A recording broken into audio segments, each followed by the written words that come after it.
আসসালামু আলাইকুম ভাই।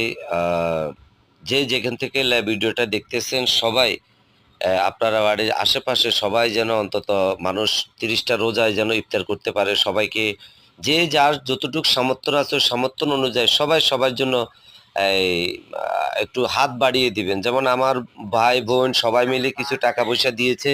ওই টাকা-পয়সা গুলা দিয়ে আমি সবাইকে মোটামুটিভাবে যতটুক পেরেছি অতটুক আমি আমার এলাকার বা আমার আশেপাশের বা আমার যারা একটু অসুবিধার মাধ্যমে আছে তাদেরকে একটু সহযোগিতা করেছি। তো আপনাদের কাছে বলব, আপনাদের আশেপাশে যারা আছে তারা যেন অন্তত আমার মতন এভাবে বলেছে যেন এখানে যখন ফিরিয়ে যায় তাহলে এদেরকে যেন অন্তত কিছু দেয়। তাহলে একটা দিন যদি অন্তত তারা শান্তিজনক যদি ইফতার করতে পারে, দোয়া পাবেন, সওয়াব পাবেন এবং পাশে মানবতার কাজে এবং আপনারাও থাকতে পারবেন এবং আপনাদের দেখা হয়তো আরো একজনও ব্যাপারটা করতে পারবে। তাই দয়া করে সবাই লাইভটা ভিডিওটা একটু শেয়ার করার চেষ্টা করবেন।